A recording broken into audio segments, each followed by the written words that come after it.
창세기 9장 18절에서 29절까지 우리 한 목소리로 합독하겠습니다. 방주에서 나온 노아의 아들들은 셈과 함과 야벳이며 함은 가나안의 아버지라. 노아의 이 세 아들로부터 사람들이 온 땅에 퍼지니라. 노아가 농사를 시작하여 포도나무를 심었더니 포도주를 마시고 취하여 그 장막 안에서 벌거벗은지라.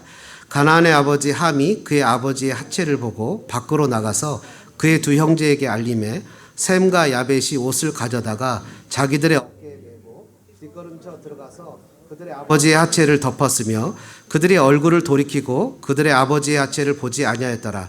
노아가 술이 깨어 그의 작은 아들이 자기에게 행한 일을 알고 이에 이르되 가나안은 저주를 받아 그의 형제의 종들의 종이 되기를 원하노라 하고 또 이르되 셈의 하나님 여호와를 찬송하리로다. 가나안은 셈의 종이 되고 하나님이 야벳을 창대하게 하사 셈의 장막에 거하게 하시고 가나안은 그의 종이 되게 하시기를 원하노라 하였더라. 홍수 후에 노아가 350년을 살았고 그의 나이가 950세가 되어 죽었더라. 할렐루야. 한번 따라해 보실까요? 구원 그 이후의 삶. 네, 우리가 구원을 받은 후의 삶이 어떤가라는 것에 대한 이야기를 좀 나눠보려고 합니다. 여러분, 오늘 그 주보에도 써 있지만 그리스도인이 되는 것과 그리스도인으로 사는 것은 다르죠. 그렇죠? 그리스도인이 되는 것은 예수를 믿으면 그리스도인이 되죠. 그래서 예수님을 믿으면 주님 제가 죄인이었네요. 와, 내가 이런 죄를 저질러다니. 나 같은 자를 위해서 주님이 죽으시다니요 하면서 회개하고 눈물을 흘리면 성령이 오셔서 내가 하나님의 자녀인 것, 심지어 용서해 주시는 것만 해도 감사한데 하나님의 자녀 삼으시는 은혜와 감격을 누리게 되잖아요. 근데 그거는 그리스도인이 되는 거죠. 근데 문제는 그리스도인으로 사는 건 또 달라요. 여러분 그거 아시죠? 입양을 해옵니다. 사람들이 그리스도인들이 많은 자녀를 입양을 해와서 그것을 내 양자로 삼아서 키우다가 맨 처음에 양자를 삼았는데 이게 너무 사는 게 힘드니까 이게 상처가 되는 게 양자를 돌려보내는 사람들도 있다는 거예요. 그럼 본인도 상처가 되고 양자도 상처가 되는 거죠. 그러니까 내가 자녀가 되는 것과 자녀로 사는 것은 또 다른 거예요.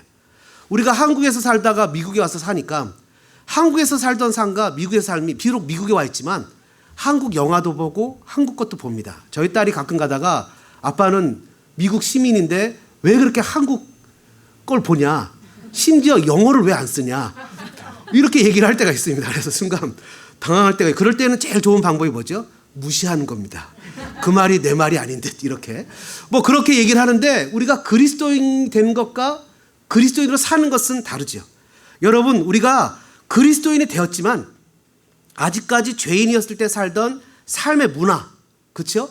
삶의 영향력, 심지어는 죄의 뿌리, 여러 가지 그런 그 상처의 뿌리들, 내가 어렸을 때 당했던 상처, 부모에게 사랑받지 못했던 것, 아픔, 이런 모든 것들이 내 속에 내재돼서 계속 나를 끌어당기고 넘어뜨리고 나를 어떻게든 예수 그리스도를 믿는 사람답지 못하게 살도록 우리를 계속 푸시하고 끌어간다는 거죠. 그렇기 때문에 그리스도인으로 산다는 건 매일 우리가 죄와 싸우는 싸움을 싸워야 된다는 겁니다. 하루도 멈추지 말고 죄와 싸워야 돼요. 그래서 히브리서에 뭐라 그럽니까? 너희가 피 흘리기까지는 싸우지 않았지 않냐. 여기서 포기해서는 안 된다. 예수 그리스도를 우리의 갑옷 삼아 끝까지 우리가 싸워야 된다. 우리가 받은 구원이 얼마나 큰 구원인데 그 구원을 그딴 일로 흘러 떠내려 보낸다는 것은 얼마나 어리석은 것이냐 라고 얘기를 하면서 우리가 받은 구원이 얼마나 precious, 얼마나 귀하고 값지고 아름다운 것인 것을 설명하죠. 내적 치유 집회를 저희 교회에서 했어요. 기억나시죠? 그리고 매일 저녁 일주일에 한 번씩 저녁마다 모여서 그랬는데 마지막 날 치유 집회를 하는데 마지막 날 뭘 하냐면 이렇게 얘기해요. 우리가 하나님을 용서합시다. 하나님, 내가 아플 때 하나님 어디 있었어요? 그래서 내가 아주 기가 막혀갖고 이렇게 끝나고 이렇게 불렀어요. 근데요, 기가 막힌 건 여기는 안 계시긴가요? 성도님들 은혜를 받더라고요. 울면서 하나님 어디 있었어요? 내가 용서해 줄게요. 막 이러면서 막 그래갖고 내가 하도 기가 막혀 불렀어요. 그때는 선교사님, 전도사님인데 전사님, 그 프로이드의 심리학으로 하면 안 됩니다. 우리는 십자가로 가야 됩니다. 십자가는 내가 죽는 겁니다. 과거의 상처도 죽고 과거의 영향력도 죽고 과거의 아픔도 죽고 십자가는 다 죽는 겁니다. 이제는 십자가에서 다시 산 것은 과거의 영향력이 끊임없이 나를 끌어당기려고 할지라도 나는 그것을 디나이하고 거절하고 하나님을 바라보고 믿음으로 사는 겁니다. 그래서 우리가 구원을 받았지만 구원을 이루는 과정을 살아가는 삶이 반드시 필요합니다. 그리고는 그분이 그 교회에 가서 내적 치유를 한 후에 한 년, 1년 후에 만났어요. 그랬더니 얘기해요. 목사님, 제가 목사님 말씀이 옳다고 생각이 돼서 그런 그 심리적인 거 다 버리고 십자가로 갔더니 너무너무 힘들었습니다. 왜냐하면 내 마음에 내 편한 대로 가다가 이제 진짜 십자가로 가려다 보니까 자기도 힘들고 정말 그 앞에서 나 자신을 십자가 밑에 내려놓는 그 과정과 삶이 너무 힘들다는 걸 깨달았습니다. 이런 얘기를 하는 것을 경험했죠. 여러분, 우리의 과거의 죄된 습관들, 과거의 잘못된 영향력들, 잘못된 것들을 다 십자가 밑에 내려놓는 축복이 있기를 주님의 이름으로 축원합니다. 그건 죄의 문제는 그리스도 예수 안에서 로마서 6장에 나오잖아요. 죽은 자로 여겨야 되는 겁니다. 더 이상 나를 주장하지 못하는 것으로 여겨야 됩니다. 근데 자꾸 우리를 주장하려고 합니다. 철로역장에 보면요, 읽어보면 순례자가 천성을 향해서 순례하는데 저기서 보니까 엄청나게 대땅시만하게 큰 사자가 으엉엉거리고 있는 겁니다. 무서워서 그 길을 아무도 못 가는 거예요. 그래 크리스찬이 가만히 보니까 그 사자 목에 뭐가 있어요? 쇠줄로 딱 묶여 있는 거예요. 아무리 으르렁거려도 그 사자의 쇠줄은 그 라이온은 거기 이상은 오지 못하는 거예요. 내가 무섭고 두려움이 있어서 그렇지 그 사자는 나를 해치지 못하는 거예요. 근데 과거에 상처나 아픔들이 자꾸 으르렁거리면서 나를 붙잡고 끌어내고 죄의 뿌리, 상처의 뿌리가 나를 과거로 돌아가도록 한다는 거죠. 그래서 우리는 어떻게 됩니까? 싸워야 된다는 거예요. 날마다 스트럭을 해야 된다는 거예요. 구원받은 자로서 선언하고 선포하면서 한번 따라해볼까요? 나는 하나님의 자녀다. 여러분 하나님의 자녀인 거 믿으십니까? 사탄이 우리를 유혹할 때가 있죠. 아, 죄졌잖아. 그저께 저녁 때 죄졌잖아. 욕했잖아. 막 이렇게 살았잖아. 그럼 뭐라 그래요? I know. 내가 알아. 그렇지만 나는 나를 위해서 그것 때문에 돌아가신 예수님을 믿어.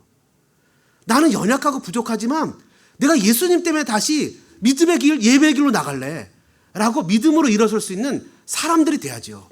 여러분 오늘 성경 본문의 노아를 보십시오. 구원 받았어요. 모든 사람들이 다 물로 쓸려갔어요.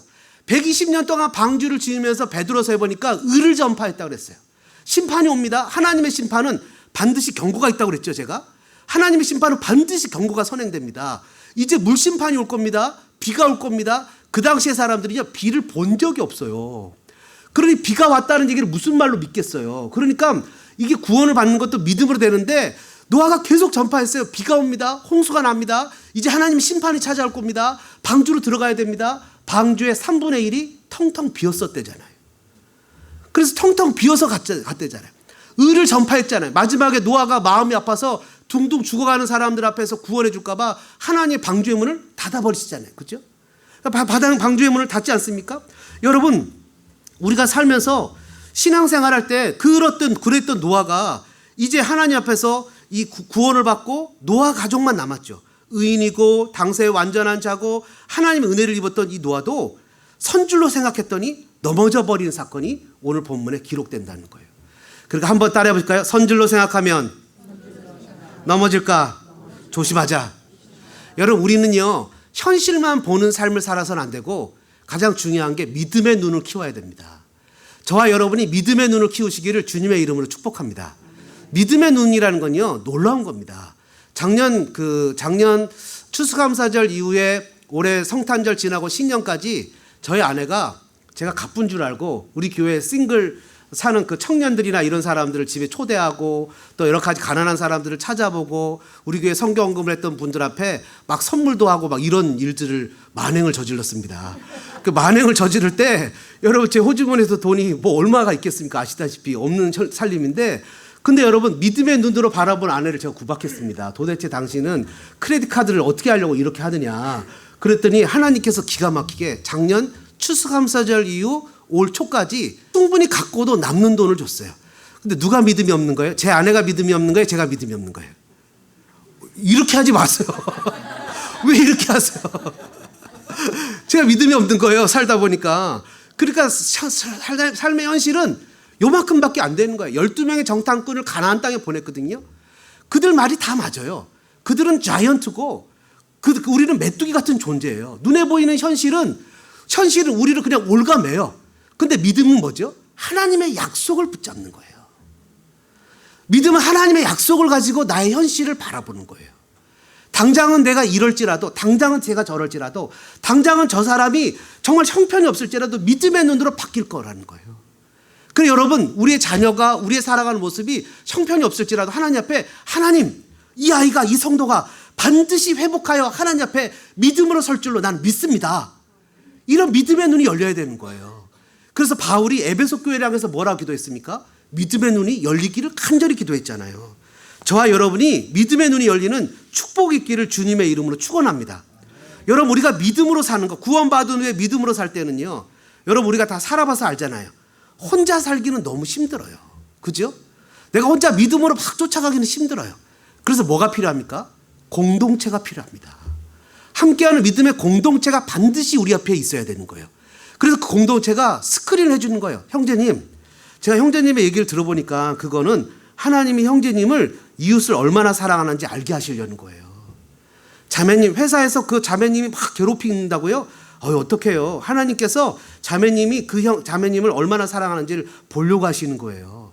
뭐 이러면서 뭔가 마음에 택도 안 되는 소리겠지만 믿음의 소리를 통해서 내 자신의 비유를, 시각을 다시 한번 이렇게 바꿀 수 있도록, 다시 생각을 바꿀 수 있도록 공동체가 필요한 거예요. 그래서 이 공동체, 특별히 목장 예배나 이런 것들은 너무너무 중요한 거예요. 서로가 독단이나 독선에 빠지지 않도록 서로를 스크린해주고 서로가 같은 방향으로 나가도록 해주는 거죠.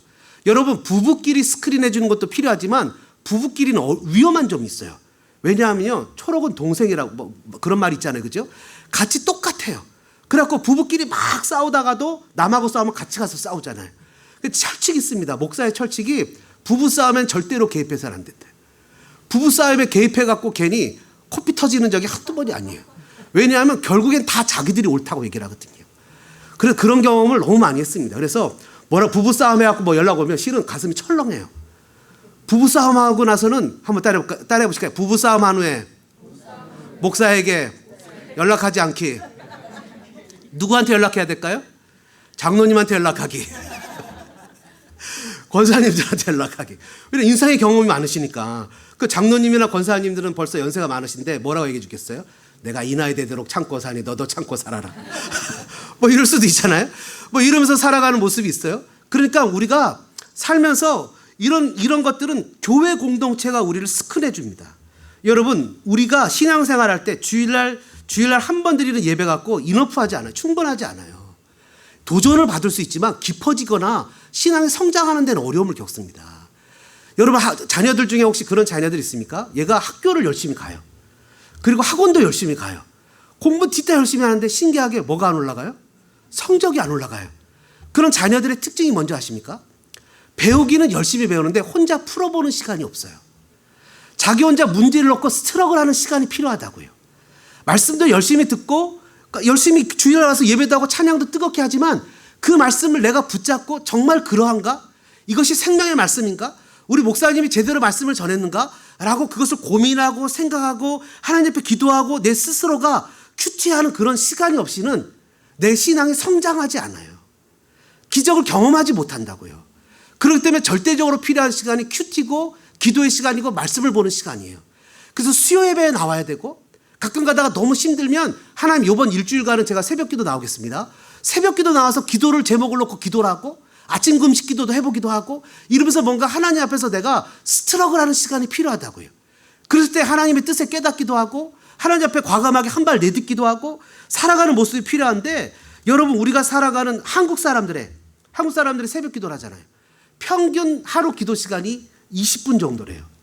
그러니까 여러분 새벽 기도를 안 나누는 사람은 몇 분이나 하겠습니까?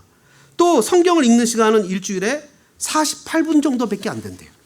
그러니까 우리가 하나님 앞에서 너무너무 부족한 시간을 갖게 되는 거죠. 여러분 몇 년 전에 교회에서요 매일 성경을 가르치기 위해서 애프터스쿨을 한 적이 있습니다. 근데 그 중에서 이 베버리힐즈 하이스쿨 미들스쿨을 다니는 그 부모님이 소개를 받고 자녀를 거기서부터 계속 주일 매일 데려오는 거예요. 데려다 놓고 부모님은 2시간 동안 LA 피트니스 갔다가 오기도 하고 뭐 이럽니다. 요구하는 게 있어요. 교과서를 다 사다가 놓고 목사님 이 애는요 그날 배운 거 확실하게 복습만 해주세요. 자기가 알게 해주시고 그 다음에 숙제만 해주세요. 그리고 나서 그렇게 했죠. 둘러 앉아서 말씀도 가르치고 기도도 해주고 또 하기도 하고 뭐 이러면서 하면서 시간이 걔가 뭐 BC 이렇게 받던 애가 6개월 몇 개월 딱 지나니까 다 올해일을 받게 되는 거예요. 그러니까 뭐 실은 고등학교 10학년 때까지 숙제만 열심히 해가도 다 올해일 받아야 됩니다. 저는 못 받았는데 저희 딸한테 물어보세요. 제가 확실히 얘기를 해줍니다. 그 성적이 뭔가 딱 떨어지면 성적표를 가지고 저희 딸을 찾아가 보세요. 얘가 뭐가 어떻게 된 거냐고. 딱 대번에 얘기해 주고 숙제를 안 해갔네요. 뭐 안 하네요. 공부를 안 하네요. 대번에 얘기해 줄 겁니다. 여러분 그거 다 받아야 돼요. 10학년 11학년까지는 다 가야 되는 겁니다. 학교 공부만 알아도. 신앙도 똑같아요. 신앙도 매일 말씀을 읽고 큐티를 하고 기도를 하면 시험에 들 이유가 없어요. 그래서 바울이 뭐라고 표현했습니까? 디모데서에 경건은 거룩함은 말씀과 기도로 거룩하여집니다. 이렇게 얘기를 하잖아요. 가장 기본적인 거기가 무너지면 여러분 일상이 무너질 수밖에 없습니다. 그래서 성경 우리에게 뭐라고 표현합니까? 배우고 확신한 일에 거하라. 뭔가 확실히 고민해요. 그래서 큐티는요. 성도 10명 중에 2명이 큐티를 한답니다. 여러분 한번 따라해 볼까요? 2020년은 큐티를 한번 해보자. 할렐루야. 네, 2020년도에는 뭔가 한번 해보자. 결심을 하는데 내가 2020년도에는 다른 건 몰라도 큐티를 한번 해보자. 그리고 우리가 초창기에 교회를 개척하고 시작했을 때 우리 목사님, 우리 장로님, 권사님들 다 큐티 세미나 간 거 아시잖아요. 그죠? 큐티 세미나 갔는데 그 중에서 큐티 강사가 저한테 전화가 왔어요. 아, 목사님 교회 성도님들은 매우 뛰어납니다. 왜요? 제가 큐티가 뭐냐고 물었더니 큐티는 큐팁, 기파는 기봉이라고 이렇게 얘기하시는 성도님이 계셔서 와, 이 교회는 원더풀하다 이렇게 생각을 했습니다. 여기 앉아 계세요. 그분이 누구라고 얘기는 하진 않겠어요.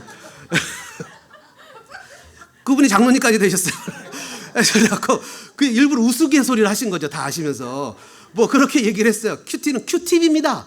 그래갖고 귀 파는 거예요. 뭐 이렇게 뭐죠? 귀를 파는 거예요. 영적인 귀를 파서 하나님의 말씀이 들어가도록 하는 게 큐티인 거예요.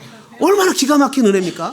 그러니까 그게 우리의 삶에 맨날 필요한 거예요. 그래서 여러분 성경은 하나님 제가 상황이 이러니까 좀 봐주세요. 하나님 제가 이러니까 좀 이해해 주세요가 아니라 날마다 말씀을 붙잡고 믿음으로 걸어가는 모습이에요. 오늘 노아가 무너졌죠. 무너진 노아의 모습을 보고 우리가 구원받은 후에 어떤 자세로 살아가야 되는가에 대해서 간단하게 3가지를 살펴보려고 합니다. 저는 여러분들이 이 말씀을 잘 듣고 구원받은 후의 삶을 멋지게 살아내시기를 주님의 이름으로 축복합니다. 아멘이십니까? 네, 살아내야 돼. 첫 번째, 구원 이후의 삶은요. 한번 따라해 보실까요? 예배의 삶입니다. 네, 확 줄어드네요 목소리가.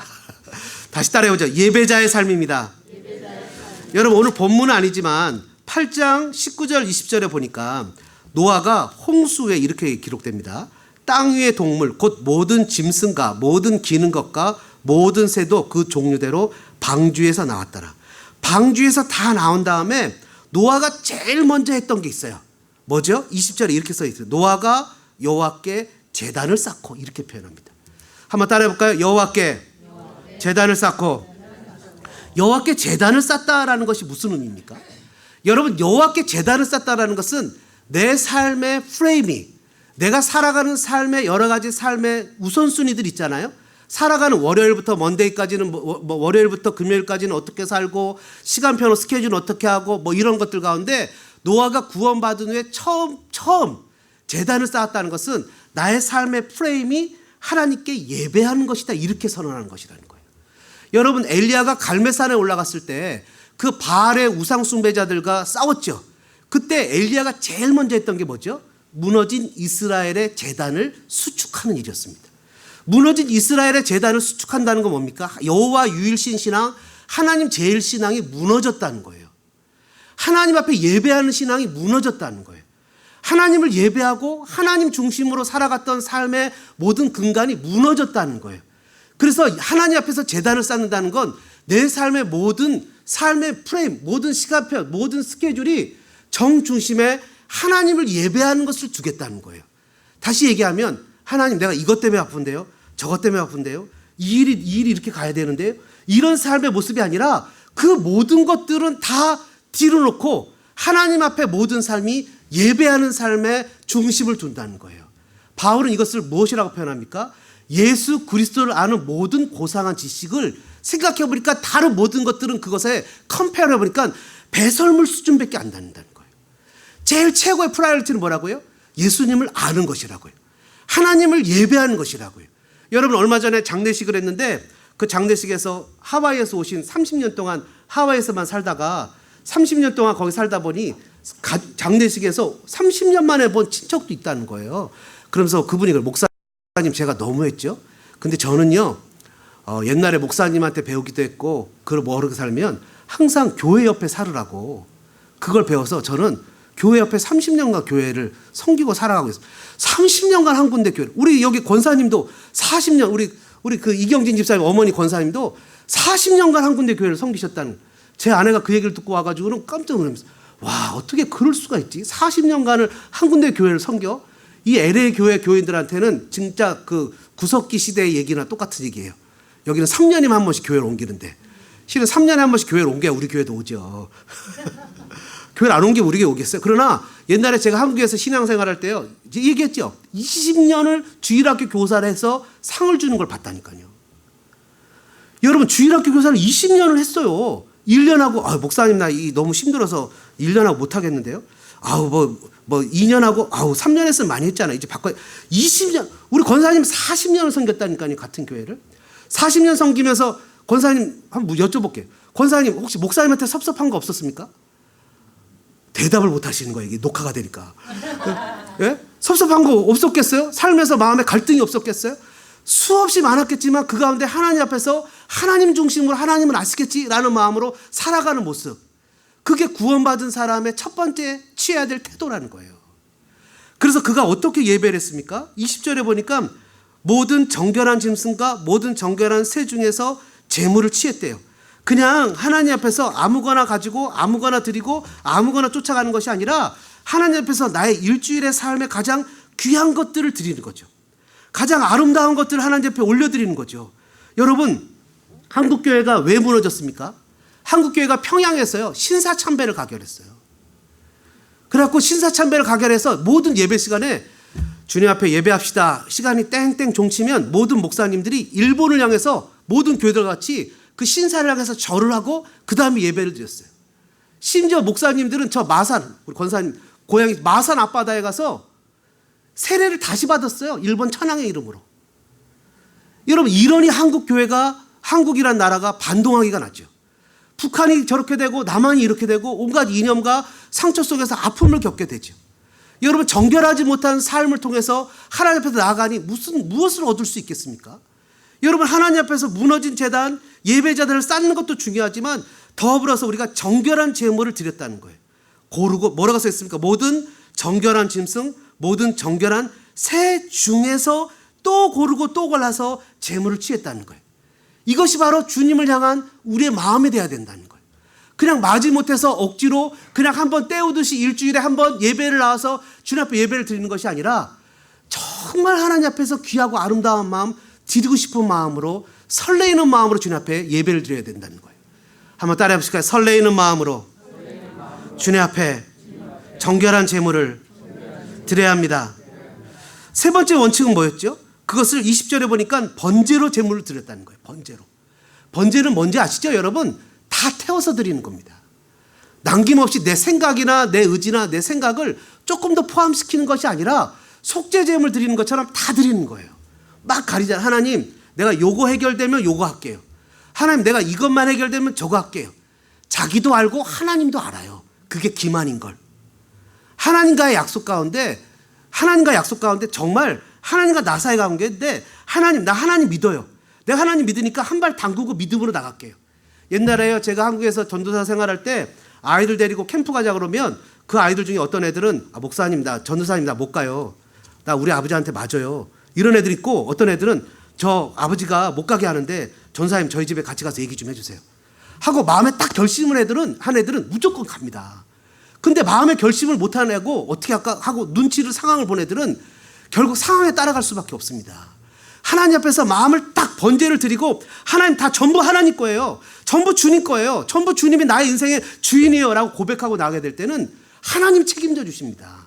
근데 하나님 이거 어떻게 할까? 이렇게 요건 이렇게 하고 저건 이렇게 하고 요건 주님 거고 요건 내 거고 주님 요거 조금 더 이렇게 땅 따먹게 하듯이 조금 이렇게 와서 우리 하나님 네트로 하지 말고 그로스로 하지 말고 네트로 이렇게 하다 보면요 하나님 마음에 뭐라 했어요? 두 마음을 품은 자는 정하지 못해요.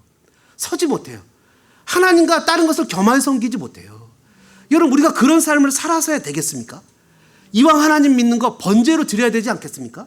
그렇지 않습니까? 하나님 앞에서 그런 믿음을 가지고 우리가 열심히 충성을 다해서 헌신하면서 사는, 이왕 하나님이 나를 이곳에 부르셨다면 하나님의 뜻이 있지 않겠습니까? 하나님 목적이 있겠죠. 하나님 분명 노아를 살리셨으면 노아에게 목적이 있는 것처럼. 그랬더니 어떤 현상이 나타납니까? 21절에 보니까 여호와께서 그 향기를 받으셨다. 이 향기는 쉼과 안식이라는 단어가 들어가 있어요.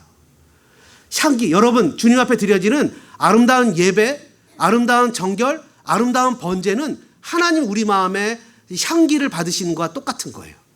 그랬을 때 요한계시록에도 나오죠. 하나님이 기도를 향을 타서 함께 올라간다고. 그때 주님이 받으시고 응답하시는데 뭐라고 표현합니까? 21절에 다시는 물로 땅을 심판하지 않겠다. 이들은 어려서부터 마음이 악하기 때문에 내가 생물을 다시 멸하지 않겠다. 여러분 주님이 우리에게 새로운 길을 제시해 주시는 축복을 누리게 된다고요. 얼룩진 세상에서 하나님께 참된 쉼을 드리고 하나님 앞에서 내 자신을 돌아보고 하나님 앞에서 참된 언약을 다시 한번 확인하는 아름다운 예배, 그 가운데 살아가는 저와 여러분들 되어주시기를 주님의 이름으로 축복합니다. 우리의 삶의 프레임을 예배에 맞춰야 된다는 거예요. 두 번째는요, 구원받은 삶의 삶은 한번 따라해 보실까요? 하나님의 대리통치자로 살아야 됩니다. 여러분 오늘 본문이 아니지만 9장 1절 2절에 보니까 또 하나님이 복을 주세요. 그러면서 생육하고 번성하고 땅에 충만하래요. 근데 아담에게 주셨던 것과 다른 것이 2절입니다. 2절의 내용은 뭔지 보십시오. 2절에 아담에게는 땅의 새와 물고기와 모든 짐승을 다스리라고 그랬는데 2절에는요 너희를 두려워하고 너희를 무서워할 거래요. 두려움과 무서움으로 바꾸셨어요. 이제는 다스릴 것을 잃어버렸죠. 왜냐하면 죄 때문에 그런 거예요. 근데 우리 마음에 이런 은혜를 주셨는데 하나님이 우리에게 그랬음에도 불구하고 하나님이 저희들에게 대리통치자로 복을 주셨다는 거예요. 한번 따라해 보실까요? 나는 하나님의 대리통치자입니다. 여러분 하나님 우리를 대리통치자로 세우셨어요. 그래서 저와 여러분이 이 땅을 살면서 하나님의 대리통치자로 살도록 은혜를 베푸셨다고요. LA 지역에요 홈레스가 몇 명이 산다고 그럽니까? 6만 명 정도가 산다 그래요. 그죠? 가세티 시장이 두 손 들었어요. 트럼프 별로 안 좋아하는데 이 시장이. 그래갖고 연방정부에서 도와주기로 했어요. 그래갖고 홈레스 문제를 해결하려고 작정을 했어요. 아무리 집을 지어준들 홈레스가 해결이 되겠습니까? 근데 교회마다요 홈레스를 위해서 기도합니다. 왜 기도하죠? 우리가 살아가는 이 지역사회를 위해서 기도하는 거예요. 그들이 하나님 앞에서 가정으로 돌아가게 하기 위해서. 여러분 아브라함이요 소돔과 고모라를 위해서 기도했습니다. 왜 기도했죠? 자기 조카 롯만을 위해서 기도했습니까? 아니 하나님이 눈에 보이는 땅을 다 줬거든요. 내가 눈에 보이는 땅을 다 영적으로 나에게 줬어요. 저와 여러분이 살아가는 이 LA시, 여러분들이 살아가는 동네는 우리가 하나님 우리에게 주신 영적 제사장의 역할을 하라고 주신 거라는 것을 여러분들이 믿어야 됩니다. 그래서 나만 혼자 살아가는 존재가 아니에요. 나만 혼자 잘 먹고 잘 사는 존재로 살아가는 것이 아니라 내가 영적 제사장으로 내 자녀뿐만 아니라 이웃의 자녀, 여기 속한 학교, 여기 속한 경제 기업체, 또 LA에 있는 여러 가지 커뮤니티, 이런 것들을 위해서 우리가 기도하고 축복하고 그들의 몫을 감당합니다. 그래서 복은 나눠주는 거예요. 복은 나눠주고 그 가운데 하나님의 뜻이 이루어지도록 이끌어가는 거예요. 여러분 성경에서 뭐라고 표현했습니까? 성경에서 말하기를 베드로전서 2장 9절에 너희는 택하신 족속이요 왕같은 제사장들이요 거룩한 나라요 그의 소유된 백성이니 이는 너희를 어두운 데서 불러내어 그의 기이한 빛에 들어가게 하시니에 아름다운 덕을 선포하게 하려 하심이라. 하나님이 나를 이 지역사회에 LA에 캘리포니아에 두신 것은 하나님의 아름다운 덕을 선포하기 위한 대리통치자로 세우셨다는 거예요. 여러분 저와 여러분이 하나님 앞에서 이렇게 세우신 것을 믿기를 주님의 이름으로 축복합니다. 마태복음 25장에 가면요 예수님께서 마지막 날에 우리를 심판하시는 근거를 얘기해 줍니다. 31절 이하에 보면 인자가 영광 가운데 모든 천사와 함께 올 때에 자기 영광의 보좌에 앉는다 이렇게 기록해요. 그런데 하나님이 모든 민족을 예수님이 다 불러서 양들은 오른편에, 염소는 왼편에 두게 합니다. 그리고는 양들을 향해서 이렇게 얘기를 합니다. 창세로부터 내 아버지께 복받을 자들이여, 나와 창세로부터 너희를 위하여 예비된 나라를 상속받으라. 내가 줄일 때 너희가 먹을 것을 주었고, 목마를 때 마시게 하였고, 나그네 되었을 때 영접하였고, 헐벗었을 때 옷을 입혔고, 병들었을 때 돌보았고, 옥에 갇혔을 때 와서 보았느니라. 이때 의인들이 주님, 언제 우리가 주님 앞에 그런 일을 행했습니까? 라고 얘기하니까 주님 말씀하시기를, 여기 있는 진실로 내 형제 중에 지극히 작은 자 하나에게 한 것이 곧 내게 한 것이라. 그리고 옆에 염소들한테 너희는 영원히 예비된 지옥불에 들어가라. 내가 목마를 때 너희가 먹을 것을 주지 않았고, 또 나를 나그네 되었을 때 영접하지 않았고, 헐벗을 때 옷 입히지 않았고, 병들었을 때 옥에 갇혔을 때 돌보지 않았다. 언제 주님 우리가 그렇게 하지 않았습니까? 여기 지극히 작은 자에게 하지 않은 것이 곧 내게 하지 않은 것이라. 다시 얘기하면 우리가 이 땅을 살아갈 때 이 땅에서 우리가 영적 제사장으로 우리 주변에 있는 사람들에게 베푸는 것이 예수님께 베푸는 것과 똑같다라는 거예요.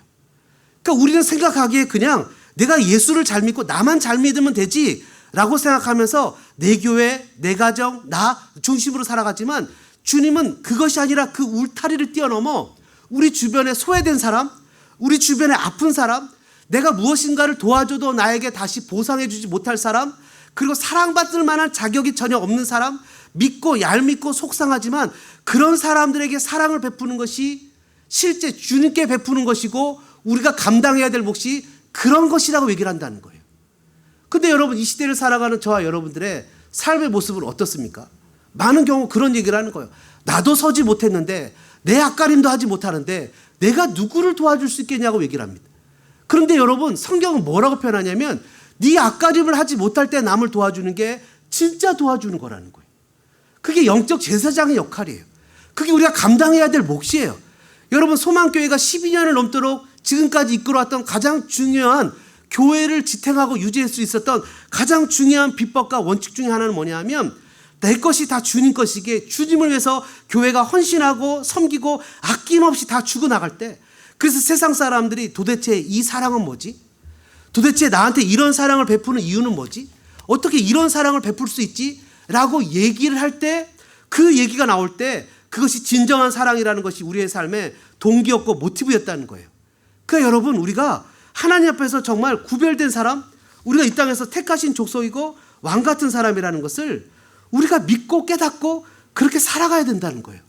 그것이 바로 구원받은 사람들의 삶의 모습입니다.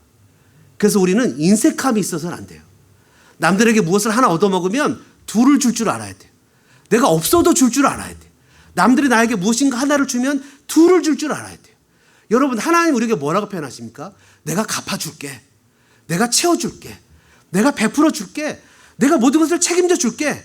여러분, 저와 여러분이 이런 삶을 살아가는 성도들 되시기를 주님의 이름으로 축복합니다.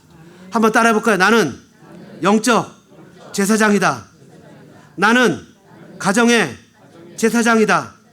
나는 회사의 제사장이다. 나는 세상의 제사장이다. 여러분, 이것이 그리스도인의 삶을 살아가는 거죠. 여러분, 연합군들이 그 소돔과 고모라의 사람들을 다 잡아갔을 때 아브라함이 자기가 키운 병사를 데리고 쫓아가서 그들과 싸워서 이겼어요. 그리고는 그들 앞에 취한 전리품들을 그들에게 다 돌려줬어요. 여러분, 그 자세를 보십시오. 하나님만이 나의 유일한 상급이고 나의 분깃이에요. 여러분들이 이런 자세를 취하기를 바랍니다. 마지막 세 번째로요, 구원 그 이후의 삶. 세 번째로 한번 따라해 보실까요? 예수님을 더욱 사랑해야 됩니다. 여러분, 오늘 본문에 보니까 이렇게 얘기를 합니다. 노아가 농사를 시작했어요. 포도나무를 심었어요. 아마 풍년이 들었겠죠. 포도주를 마시고 취해서 그 장막 안에서 벌거벗었어요. 하나님이 원래 창조하셨던 원형은 다 사라졌어요. 홍수로 인해서 모든 것이 다 뒤집어지고 엎어졌어요.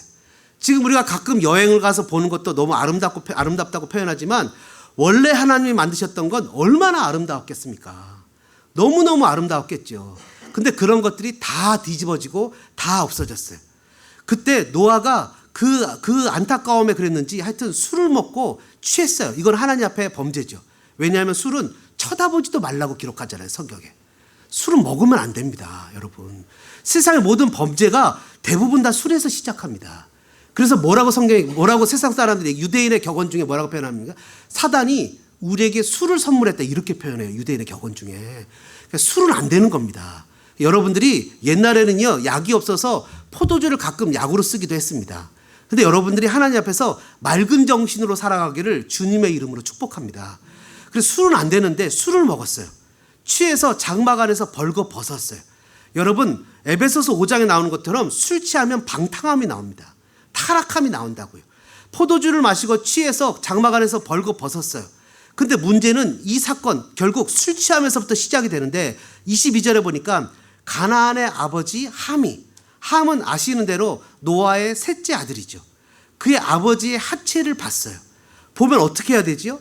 그 형들처럼 보지 않고 뒷걸음질 쳐서 하체를 가려줘야죠. 여러분, 남의 허물을 발견하면 어떻게 해야 됩니까? 남의 허물을 발견하면 뉴스에 기고해야 됩니까? 남의 허물을 발견하면 페이스북에 올려야 됩니까? 누구는 이러더라 하고. 아니면 남의 허물을 발견하면 내가 그 사람과 1대1로 상담해서 그 사람의 허물을 가려주고 그 사람이 어떻게든 회복하도록 도와줘야 됩니까? 당연히 도와줘야 되죠. 여러분, 성경에서 정죄는요, 마귀짓이라고 얘기를 합니다. 성경에서요, 고린도서에 뭐라고 표현합니까? 연약한 지체는 더 감싸줘야 되는 거예요. 너 그것도 못해? 그 정도밖에 실력이 안 돼? 그 정도밖에 못하면 하지 마 라고 얘기하는 것은 세상의 논리입니다. 왜요? 적자생존이거든요. 근데 신앙의 논리는 뭐죠? 아, 그래? 함께 가자. 네가 할 수 있는 것만큼 같이 가자 라고 격려하는 거예요. 그래서 여러분, 마귀의 별명이 뭐죠? 참소하는 자, 끊임없이 참소하는 자. 욥기를 보십시오. 하나님의 아들들과 모였는데 사탄이 와서 욥을 참소하잖아요. 어큐즈하잖아요. 고소하잖아요. 끊임없이 비방하잖아요. 교회가 이래서는 안 돼, 뭐 저래 어쩌래 저쩌래 막 끊임없이 얘기하잖아요. 이거는요, 마귀짓입니다. 이거는 아무 말할 것 없이 마귀짓이에요. 성령을 회방하고 마귀가 하는 짓거리를 나타내는 거예요. 근데 여러분, 그렇게 얘기를 할 때 이 함이 어떻게 했어요? 자기 형제들을 그 마귀 파티에 초대했어요. 어떻게 했다고요? 23절에 보니까, 22절에 보니까 나가서 그 두 형제에게 알렸다고 그랬어요. 여러분, 알려야 되겠습니까? 아니면 함이 조용히 그 옷을 가지고 아버지를 덮어줘야 되겠습니까? 아버지를 덮어줘야 되겠죠. 정말 힘들고 어려운 사람들이 있으면 그 아이들한테 너 공부 이것도 못해? 제대로 못해? 해야 되겠습니까? 아니면 그 아이에게 도와줄 수 있는 길을 찾고 격려해 주는 방법을 찾아야 되겠습니까? 여러분, 함은 결국 마귀짓을 했다고요. 어떻게 됐어요? 저주를 받잖아요. 여러분, 제가 여지껏 신앙생활하면서 맨날 불평하고 투덜거리는 사람이 하나님의 복 받는 사람은 한 명도 못 봤어요. 단언하는데 한 명도 못 봤습니다. 심지어 세상 사람들도 뭐라 그러는지 아십니까? 투덜대는 친구는 사귀지 말래요.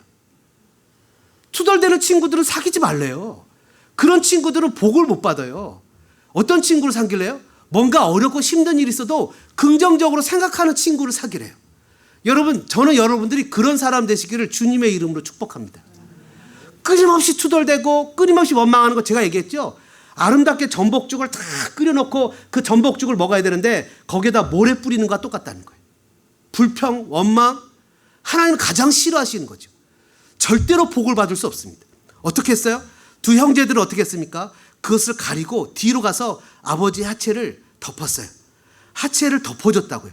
그것을 23절에 보니까 두 번이나, 이 짧은 절에 두 번이나 하체를 덮었으며 아버지 하체를 보지 아니하였고 라고 두 번이나 강조를 하면서 이 남의 허물을 덮어주는 것이 얼마나 귀하고 값진 것이라는 것을 알려준다는 거예요. 여러분, 왜 우리가 예수님을 더 사랑해야 되는 줄 아십니까? 그거는 내 형제의 잘못과 허물을 바라볼 때 나도 그런 존재고 그 형제도 예수 그리스도께서 그 형제를 위해서 죽으신 형제라는 것을 깨달아야 되기 때문이라는 거예요. 저와 여러분을 위해서 십자가에서 죽으셨던 것과 마찬가지로 예수님도 그 형제를 위해서 죽었다는 것을 깨달아야 된다는 겁니다. 여러분, 주님이 우리를 사랑하시는 거 여러분 믿으십니까? 예수님 우리를 사랑하는 거 믿으십니까? 옆에 있는 형제들도 예수님이 사랑하는 거 믿으십니까? 그렇다면 그 형제의 잘못을 덮어줄 수 있는 사람들이 돼야 돼요. 도와줄 수 있는 사람이 돼야 돼요. 그를 품어줄 수 있는 사람이 돼야 돼요. 그를 껴안아줄 수 있는 사람이 돼야 돼요. 그것이 바로 예수님을 더 사랑할 때 진정한 모습으로 나타나게 되는 모습이라는 거예요. 왜 그러죠? 예수님이요, 예수님을 부인하고 도망갔던 베드로에게 나타나셨어요. 그리고 예수님이 베드로에게 이렇게 물어봤어요. 너 왜 나 부인하고 도망갔지?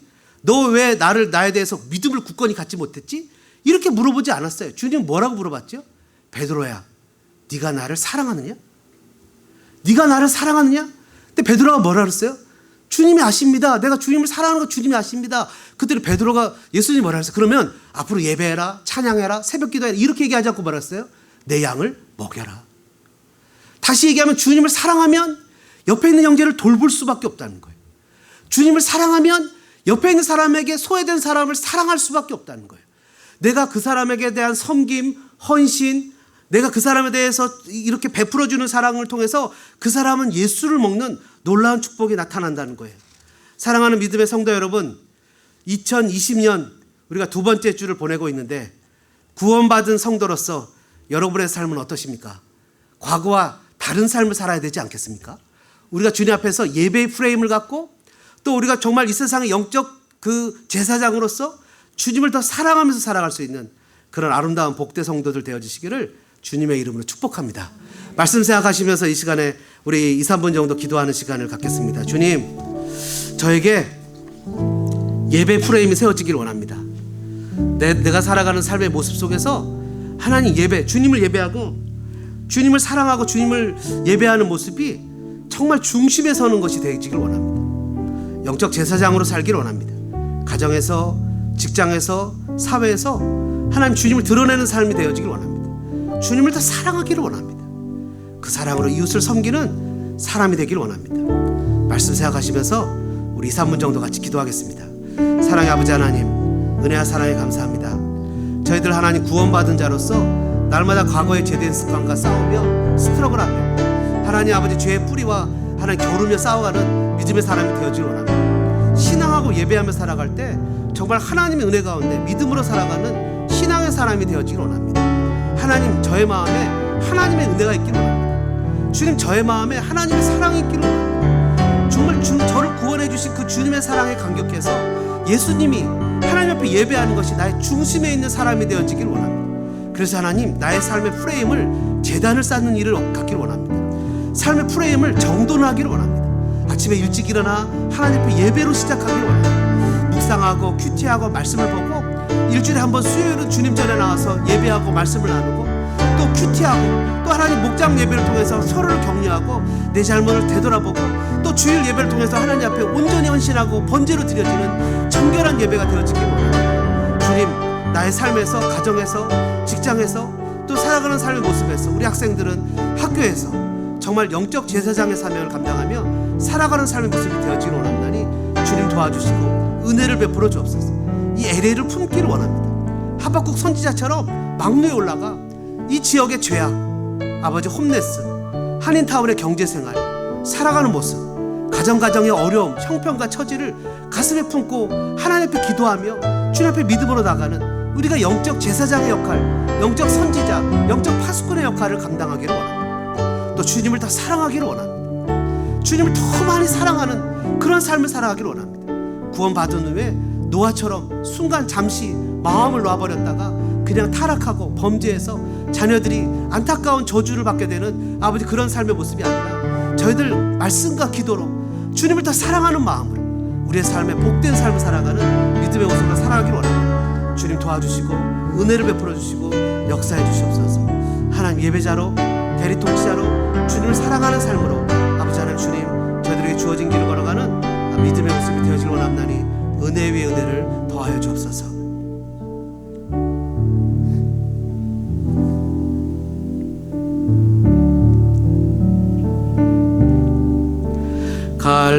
갈릴리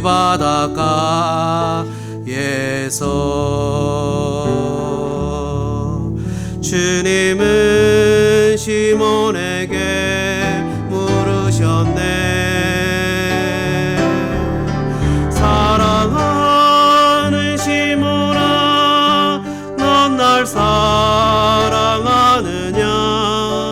오 주님, 당신만이 아십니다. 갈릴리 바닷가에서, 갈릴리 바닷가에서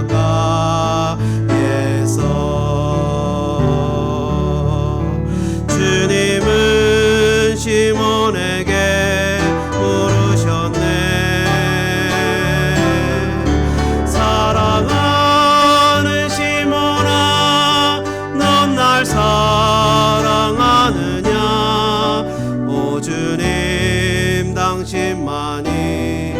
하십니다. 갈릴리 바닷가에서 갈릴리 바닷가 각자의 이름을 시몬 대신 넣고 부릅니다. 주님은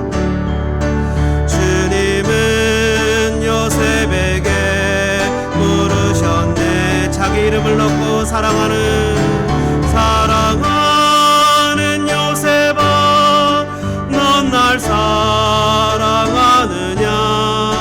오 주님 당신만이 하심이. 사랑하는 자기 이름을 넣고 사랑하는 요셉아, 넌 날 사랑하느냐. 오 주님 당신만이 하십니다. 이와 같은 때에 난 노래하네. 사랑을 노래하네.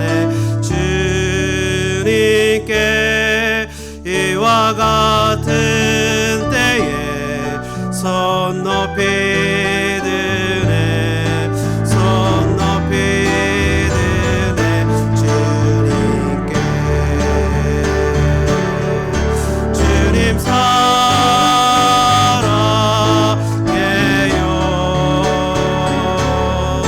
주님 사랑해요.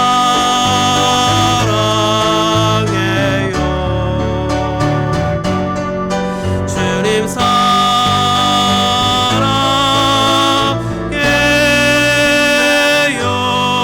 주님 사랑해요. Singing I love you Lord. Singing I love you Lord. I love you Lord.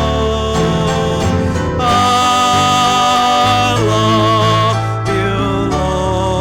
I love you Lord. I love you. 주님 사랑해요. 주님 사랑해요. 그렇습니다. 주님, 저희들 구원받은 백성임에 틀림이 없습니다.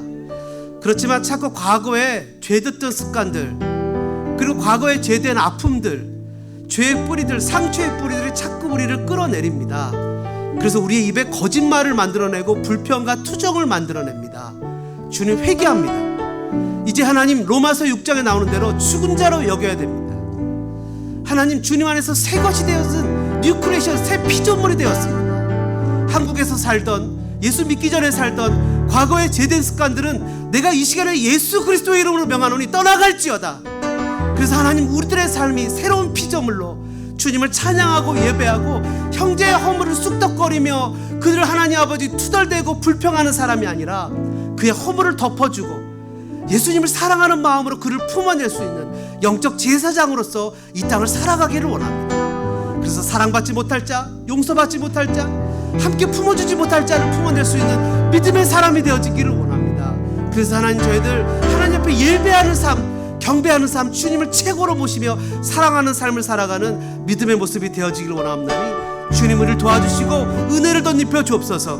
그래서 하나님, 우리 소망 장로교에 속한 모든 교우들은 2020년 작지만 강한 교회, 작지만 사랑이 넘치는 교회, 작지만 용서가 있는 교회, 작지만 누구든지 이곳에 와서 발을 담그면 회복이 있고 주님을 만나는 축복이 있는 교회가 되어지도록 우리가 함께 만들어 나가는, 함께 방주를 지어가는 복된 이 시대의 노아들이 되어지게 주님 도와주시고 은혜를 베풀어 주옵소서. 성령님 역사하시옵소서. 어둠은 떠나가게 하시고 두려움은 떠나가게 하시고 과거의 죄된 습관과 나쁜 상처들은 떠나가게 하시고 온전히 주님 안에서 용서와 사랑과 격려와 축복들이 넘쳐나는 우리들의 삶이 되어지게 역사하시옵소서. 오 주님 사랑하는 마음으로 다시 한번 일어나는 복된 성도들 되어지게 역사하시고 은혜를 베풀어 주옵소서. 우리의 마음이 주님 앞에 다시 한번 불같이 타오르고 자발적으로 주님 앞에 헌신하며 믿음으로 사랑하는 우리들 되어지게 주님 도우시고 역사하실 것을 믿사오며 주님 인도하여 주옵소서. 오 주님 우리를 도와주시고 역사하시옵소서. 주님을 사랑합니다. 주님을 사랑합니다. 주님을 사랑합니다. 주님을 사랑합니다.